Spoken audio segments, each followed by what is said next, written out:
Bonjour, Cathy Robitaille de la Galerie d'art Urbania. J'ai la chance aujourd'hui d'être avec l'artiste talentueux, M. Jacques Landry. Bonjour, Bonjour Cathy.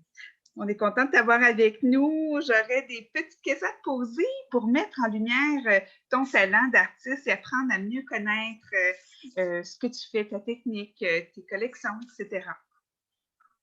Donc, je vais y aller tout de suite. On aimerait savoir ce qui t'a incité à faire de la peinture.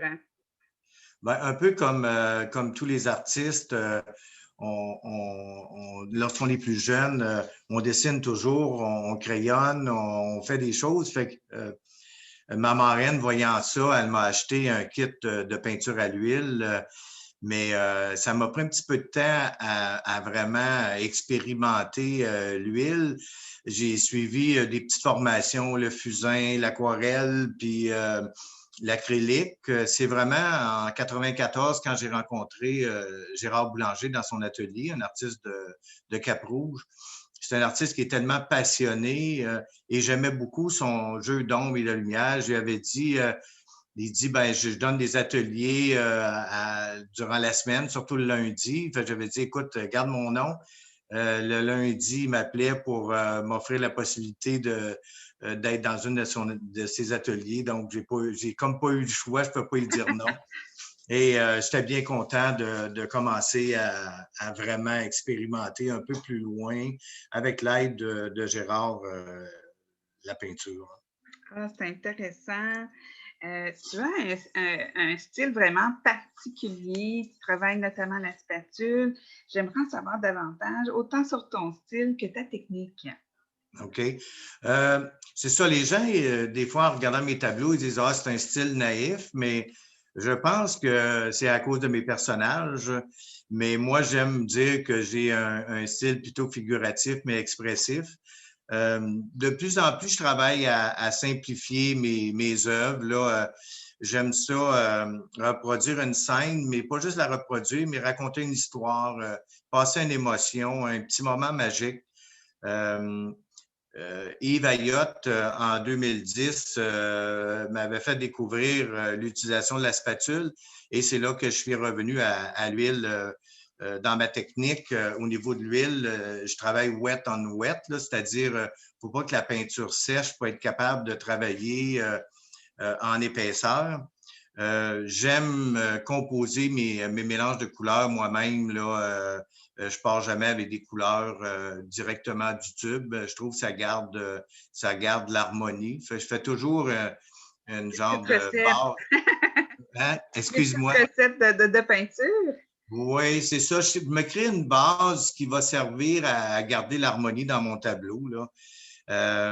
Puis, je n'utilise jamais des verres achetés. Je vais créer les verres parce que c'est les verres les plus difficiles à garder en harmonie. Donc, ma palette, elle se transforme au fil des années, mais il y a souvent les mêmes tons, les mêmes teintes que j'aime qui se retrouvent là.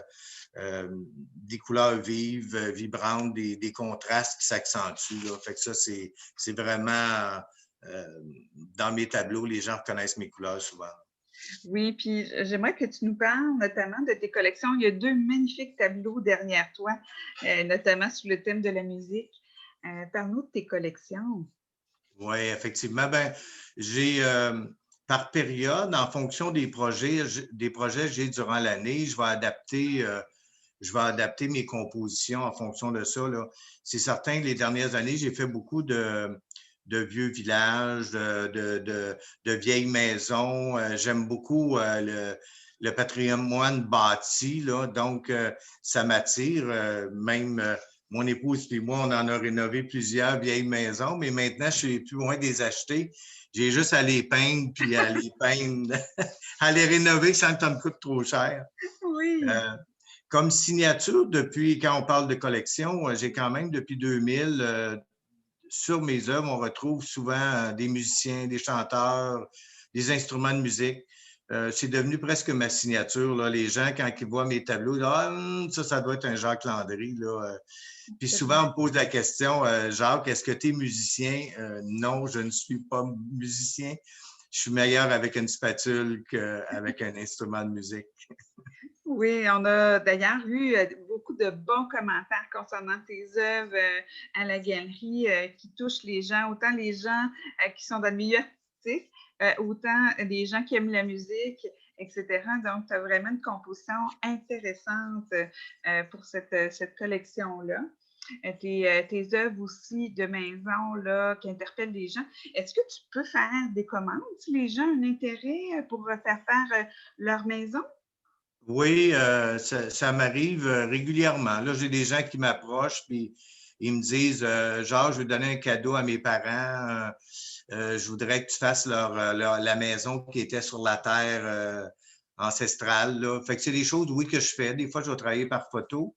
C'est certain que j'aime ça me déplacer puis prendre un croquis en direct parce que c'est beaucoup plus facile de créer l'ambiance à ce moment-là. Mais oui, je le fais. Ah, c'est intéressant. Oui. Puis dis-moi, outre ces thèmes-là, quelles sont tes sources d'inspiration? Ben, c'est les sources d'inspiration, ben, comme j'ai dit, le patrimoine bâti, pour moi, c'est important. Mais je te dirais, c'est la vie de tous les jours, là. Autant le lever du jour que le coucher de soleil. Tu sais, le matin puis le soir, c'est là que tu as le plus de reflets, des ombres. Fait que souvent, ça va être une musique, un bon spectacle. Des fois, c'est un moment de détente, puis whoop, il vient une image dans ma tête, puis je me mets à faire un petit croquis rapide. Des fois, c'est en revenant d'une bonne marche. Je pense que tout est propice dans notre quotidien à vraiment s'inspirer de notre environnement, là. Très intéressant. Tu as une expérience certaine dans le milieu. Tu es aussi impliqué dans le milieu des arts. De quoi est-ce que tu es le plus fier?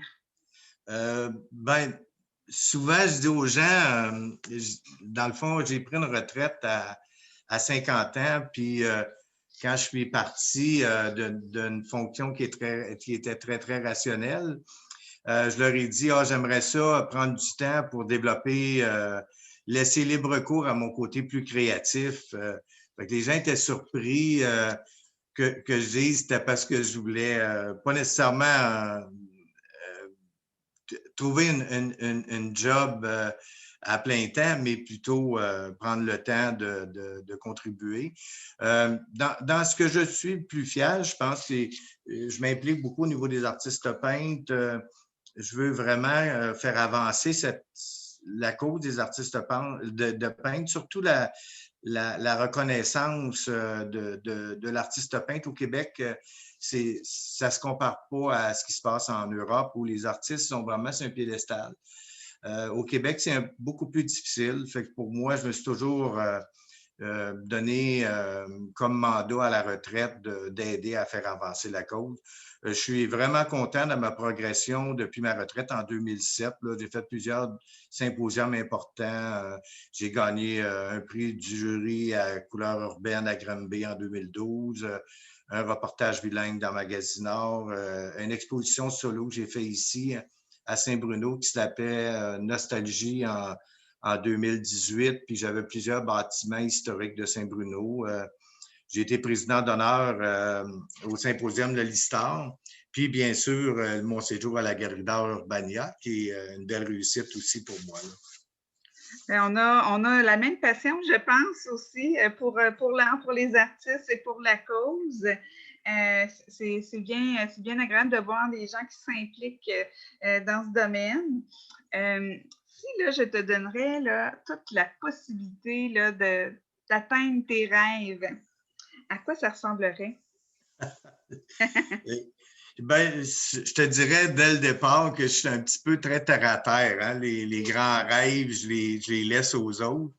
Ben, j'ai dit, j'aimerais avoir une valeur ajoutée au niveau des arts visuels, là, faire une différence par mon implication. J'aime profiter du quotidien en bonne compagnie.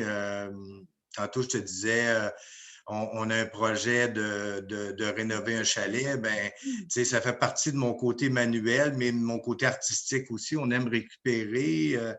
Donc, ça ça contribue beaucoup, là. Je sais que des fois, on dit, ah, ben, au niveau artistique, c'est quoi tes grands rêves? J'ai l'impression que les jeux que j'ai dans ma tête, je ne les ai pas encore produites. OK. Fait que j'aimerais ça pouvoir, à un moment donné, les exprimer autant avec ma spatule que ceux que je vois dans ma tête, là. Ah, c'est Fait que intéressant. ouais, c'est. Super. Mais écoute, à quoi ça ressemble pour toi les prochains mois de création? Est-ce que tu es en mode production ces temps-ci? À quoi ça ressemble? Ben, durant ça ici, je dois avouer que la dernière année, l'année de la COVID, a été un petit peu difficile, là. Pas juste à cause de la COVID, mais j'ai perdu mon père en mai 2020. Puis j'ai un petit problème à un œil, là. Je vois un spécialiste la semaine prochaine qui fait en sorte que j'ai eu plus de misère à me concentrer sur la peinture. Mais de plus en plus, depuis le début de l'année, je sens que j'ai retrouvé ma paix intérieure. Et il y a beaucoup d'images qui se bousculent dans ma tête, là, qui voudraient sortir. Fait que c'est sûrement ce qui va se passer dans les prochaines semaines, là.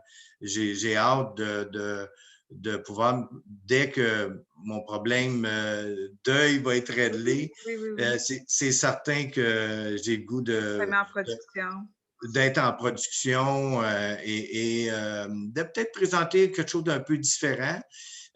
Comme je disais tantôt, de plus en plus, je simplifie mes réalisations et je vais avoir une touche encore très personnelle, mais avec autant mes couleurs que les gens aiment, là. Ah, ben écoute, on va prendre le temps de te suivre. Je te remercie de tout cœur d'avoir pris le temps de te raconter. Et écoute, on te suit déjà, on adore ce que tu fais, puis on invite les gens à aller sur ta page et à te suivre aussi. Bonne continuation, puis au plaisir.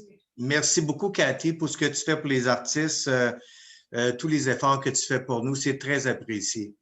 Ben, je te Merci. remercie infiniment. C'est un plaisir. Au revoir.